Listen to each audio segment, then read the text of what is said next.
Hello, everyone. Welcome back to another episode of Gaming the System, the podcast where three intersectional feminists examine gaming and games through a feminist lens.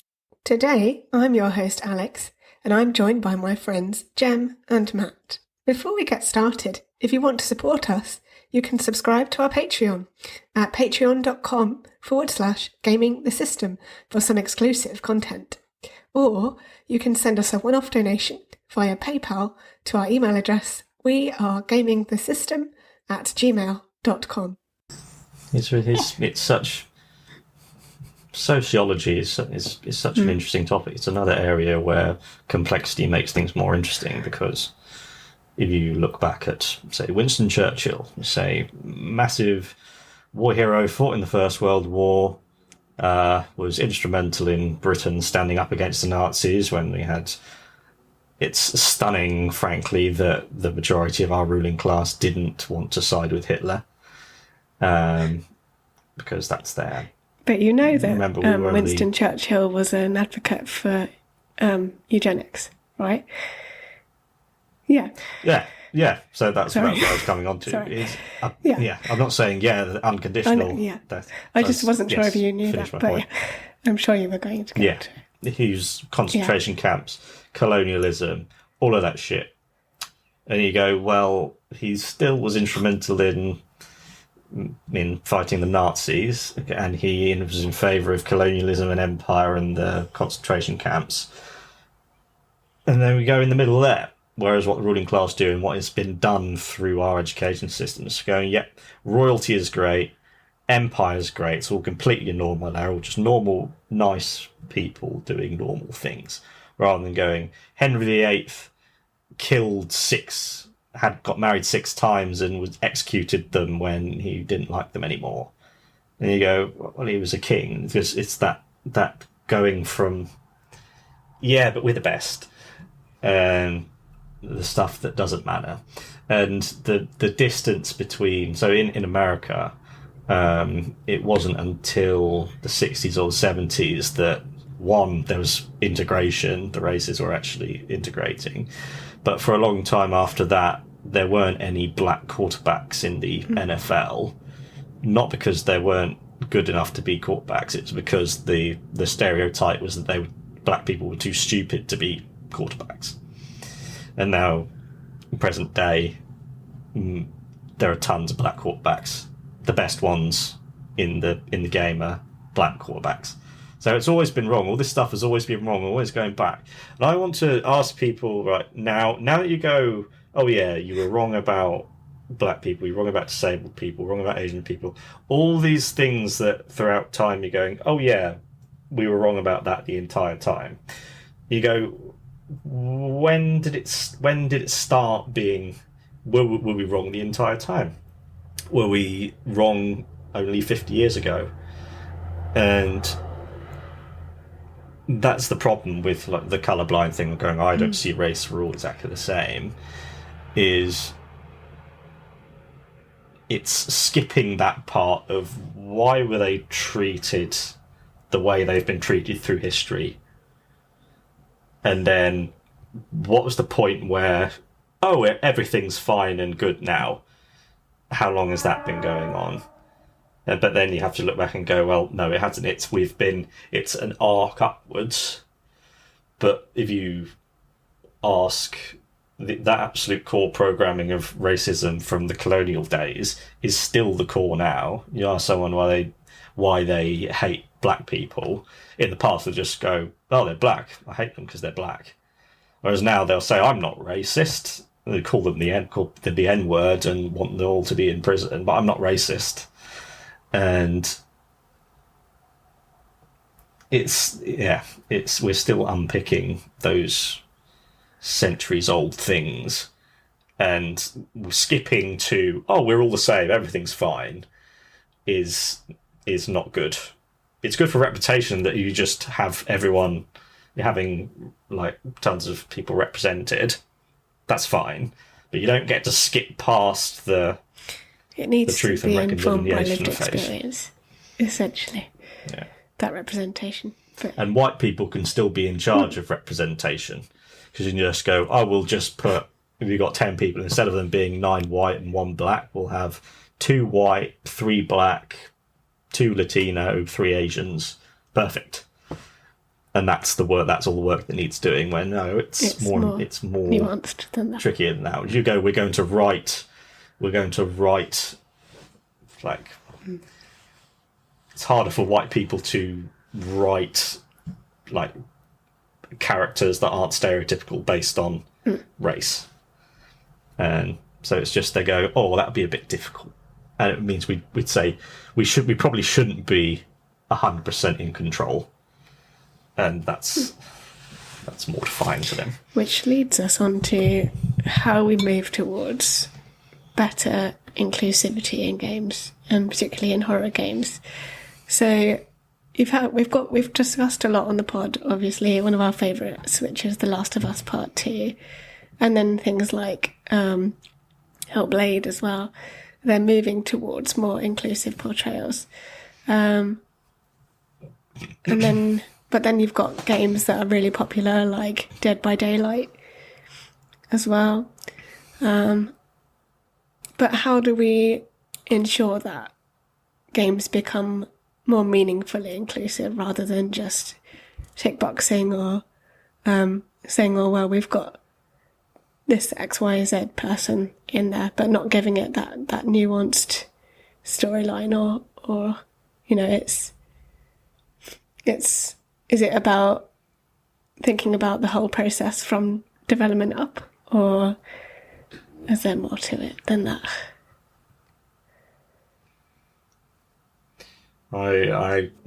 There's again, I think it does come, starting with it needs to be diversity built in through every stage of everything. That's the only way you're going to get consistently good, authentic results. Because I remember Alex and I had a chat about the last Avatar film, and it's just like Pocahontas with blue people instead, and having it be the most like white savior colonial thing ever, and the perspective on how the Na'vi are presented is exactly the same as these old colonial things from hundreds of years ago. Even if you have someone who goes, so you've got the evil villains going, oh, they're just animals and savages and we want to take their land and we're doing them a favour by coming in and colonising them. That's one side. And then the other side is going, they're beautiful, majestic creatures who are in one with nature and they deserve to be protected against evil. It's still going, but that's not put in the... You're not putting the diverse actor first. You're not going, this diverse person has this thing. They're playing this role for us, this stereotypical role, so that the white person has their motivations. That's what brought me on to that. Starting a stream of watching someone play the Avatar game, the one that came out last year or something, and you play as these Na'vi children who were like taken in by the humans and being trained to be soldiers. It's such bullshit. Yeah. It's such a terrible story. Immediately you just go, for fuck's sake. And so you're these Na'vi children, and you immediately thing that fucks me off so much about any kind of like native stuff is that there's the jumping around thing, which is just so embarrassing and insulting. Because that's exactly what they did in the film. They had an actual boy who was raised amongst the Na'vi, and he's going like that, and then going and not using contractions. It's saying, not going, I won't do that. I will not do that. I'm going hunting. I am going hunting. And it's these little slivers of stereotypes which just every single time it's going, nope, nope, nope. And until you've got people who were on the receiving end of colonialism going, yeah, you're having this be an allegory about colonialism and empire and capitalism. You can't have the allegorical native people be jumping up and down, like hissing blue people, because what are you doing? That's what you're saying our ancestors were when your ancestors were coming over and enslaving them. What are you doing? But then the reason, again, it comes down to why the ruling class fight against this so much is because if you tell James Cameron that, he's going to go, well, what are you talking about? I'm telling the majestic story of the native beast. I mean people fighting back against the evils of colonialism. And then it will just go round and round in circles. But yeah. Yeah. I'm playing a game called Coral Island at the moment, which is a very cozy game, which is just a massive homage, let's say, to Stardew Valley. Nice. It's basically Stardew Valley in 3D. But it is lovely. But it's set in a sort of Southeast Asian island. And before I bought it, I was doing a little bit of research into reviews, and this guy on YouTube had reviewed it. And one of the things that he complained about was that the characters all looked too Asian, and he didn't like the fact that they looked like characters that would actually live on this this island. And I think the reality is actually that they don't. They look very different to each other.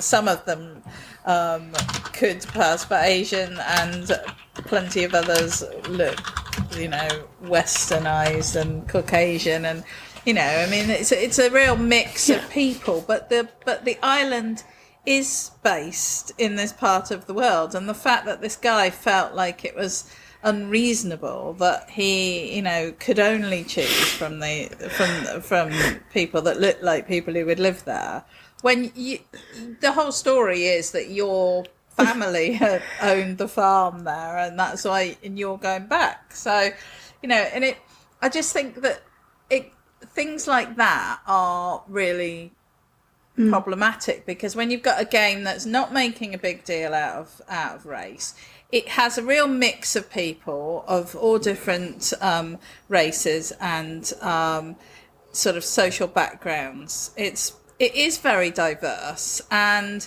they have lots of different relationships between characters, and they even have one character who actually has stretch marks on her stomach, which is the first time I think I've ever seen a character in a game with stretch marks. One of the other characters is a teacher, and he has a mechanical arm, and they have different ages. They have ages from children all the way up to elderly people, and so I think they've obviously tried to make a diverse town for you to play in, and as a player you get to choose your character within that sort of range, and but it isn't a thing. It isn't the issue, and yet this guy decided to pick up on that when he was doing the review. I think that says more about him than anything else, doesn't it? Yeah, I think it does. Was this guy's thing that he didn't like? So my first impression of when you said there were too many Asian people was that it's going, what if it so I'm assuming his thing was, I don't want to play as an Asian person. I want there to be more people who aren't Asian, which is that's just complete old bullshit. Doesn't matter, stupid old way of thinking. Then there's the other end of the stick, which I went to first, was going, if you're on a South Asian island and you say they all look the quote unquote Asian, then you go, well, anyone can be Asian. You could have two parents from, you can be completely, like, if any of us could have been raised in Asia, and we'd be just as Asian as someone, the next person who quote unquote looks stereotypically Asian. And so that's one side. You go, well, then if anyone can be from anywhere, which is true, then you could just go, right, we'll have a Southeast Asian people, and they're all white. They're all white people. They just happen to look like they're all white people from America. Yeah. Which is a place that's another extreme end. But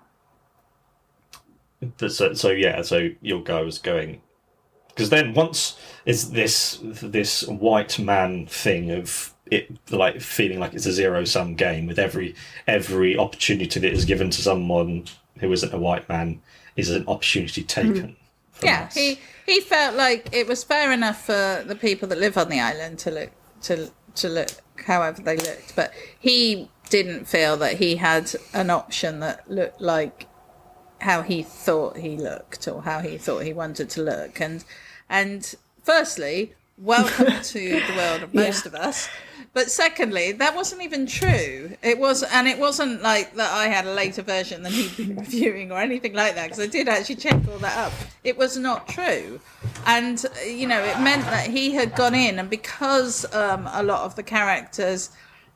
Yeah, I mean, it's offensive to sort of say that people look this way anyway, but I mean, because the characters had a particular look, he was like, oh, everyone looks like this, and it just felt completely unnecessary about a game that is lovely, and it's the most unoffensive game. I'm sure there are people out there that can find offensive things about it, but to me it's one of the most unoffensive games that I've come across for a while. And so what do I think we need to do to resolve these problems? Bring in people who know what they're talking about. Start having conversations with people who do understand the issues around how colonialism impacts our ability to make sensible decisions about unconscious bias, and that can understand the point you were making earlier, Alex, about the fact that we all end up disabled at some point in our lives, for shorter or longer times in our lives, and it's ridiculous to begrudge the idea that we can make the world a better place for people with disabilities, and that in some way is harming the world for the rest of us. It's just stupid, actually. It is literally just a stupid argument. And I think, so I just would really like to see a greater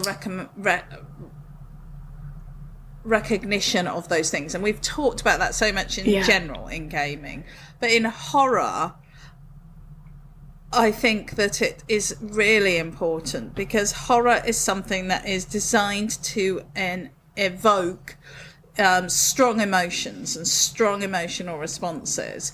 And when our emotions are heightened, we take in information in a stronger way. We take in the messages in a more deep manner, which is why humour can be so dangerous, because when people joke about things, those things actually, far from being less impactful, can actually become more impactful. And the same with things that are scary.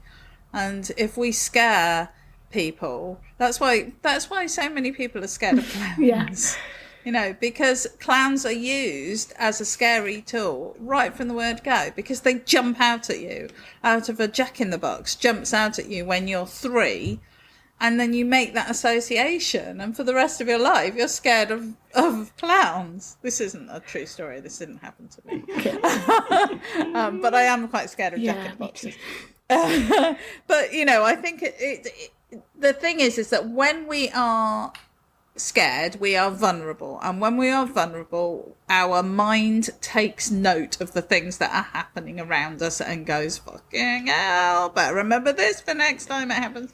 So it's not just offensive that disability and race and gender are so badly portrayed in general in horror, but it's actually deeply harmful, I think, and I don't think we really. So we really need to recognise that and tackle it, especially in games, which we've talked about are a proactive and interactive experience from for us. This might be too big a question for the end of the episode, but you've got me thinking when you shared that story about the reviewer saying, "Oh, there's too many Asian-looking characters in this game." Do you think the resistance that is present to diversity in games is more of a problem within the game, like the actual gamers themselves, or the developers and makers of games, or is it just even across the board? I think it's the developers are like the ruling class, and the gamers are like the citizenry. It's like in the British Empire, you'd have the landed gentry and the ruling class, and then you'd have the British people who are still being fucked over appallingly, but they were still better than we're British. We're better than the Scots and the Irish. We're better than that. We're the ones with the most privilege, even though we're being fucked over by the same people. And we're being used as giving a tiny bit of scraps to make us feel loyal to these ruling class people who we fight for king and country. We go, no, we're not. We're fighting for the landed interests of our ruling class. And then there's it's good for me to have the reality checks like consistently of some people. Not everyone's trying their best to make things what they think is better. I just think there's a way. I just think we all want things to be better. We just disagree on what that is and how. But then there are people who just that isn't. That's not how some people are wired. Some people can't be reasoned with. Some people can't be talked to, and that's like sometimes with people it's better just to not engage at all. Like the person, like this, the guy by the sounds of it wrote this article. You could go any number of reasonable inroads as going, what do you mean by they all look Asian? And then he might go, well, they look, if you took a photo of a crowd in Singapore and you go, a lot of people say are similar facial characteristics. Whereas if they go something stupidly racist, as it would be very easy to do, then you go, oh yeah, we can't have a conversation with that person. Rather than, I don't know where I'm going. It's a big question, I know. I've kind of sprung it on you. I think it is a massive question, but I think it's a bit chicken and egg, really. I think that as the games industry becomes more diverse, which I think it is, and it will, just by virtue of the way that the world is changing, despite the anti-woke brigade that are like, seem to have the loudest voices. Their last death throes, throwing their toys around. I think, that is happening. And so as that happens, I think more efforts will be made to shift that dial. I think it's also up to the players, up to gamers. And also as gamers shift, as gaming becomes a more sort of gender neutral pastime, I think that we will see demands for more options and more diversity in games, and but I think that is a problem. I mean, we've talked about this before, but I think that is a problem when it comes to people of colour, and when it comes to people with disabilities, because we know that those groups tend to have smaller, are represented in smaller numbers within the games world. So they're consuming less games. So therefore, it may be from a purely sort of business perspective, it might feel like there's less reason to appeal to those groups or to facilitate those groups. However, flip side, we are seeing improvements, I think, for both of those groups within the facilities, and the acknowledgement that there's a market there that can be tapped that is being missed at the moment. But just while we were talking about this, I did a quick Google of black protagonists in games, and the list is tiny, and a lot of people were just like, no, I can't really think of anyone, or it wasn't a lot. And I've looked before, and I think that is extremely problematic, actually, because they were sort of like, a character from Final Fantasy, and the characters that we mentioned already from Walking Dead, and it's a few, and most of them aren't main characters either. So. Yeah, definitely something to push for in the future, I think. So that about, unless anyone has any extra points, you look like you do that. Yeah, go on. Sorry. Yeah, just one thing that I've another thing I've been thinking about recently is that we live in the world that the ruling class create for us, and there are people who lead into that and be as terrible a person as they're enabled to be, and then there are people who recognise that this is what the system's done and want to be against that, and then there are people in the middle who are sort of ebbing and flowing with what's going on, but there is still holding individuals accountable, because it's very easy. It's just like with the Nazis going, I was just following orders. I have no personal responsibility for the things that I was enabled to do. And I don't know, my final point was just so I wanted to get that off my chest. That's all right. That's what the podcast is for. So that about brings us, I think, to the end of what has been a huge topic, and I'm sure it won't be the last time we speak about it in the pod, if I'm any good at guessing. So that brings to the end the current trilogy on horror in gaming, and I hope you've enjoyed it. If you have any thoughts you'd like to share, please comment, let us know, share with friends, and we have new episodes every Thursday. So you can expect more from us in the future, perhaps some Christmassy themed episodes in the lead up to the festive period, and we'll look forward to those, and hopefully some more chained together as well, which we've been enjoying a lot. So catch us then, and we'll see you soon. Thank you. Bye.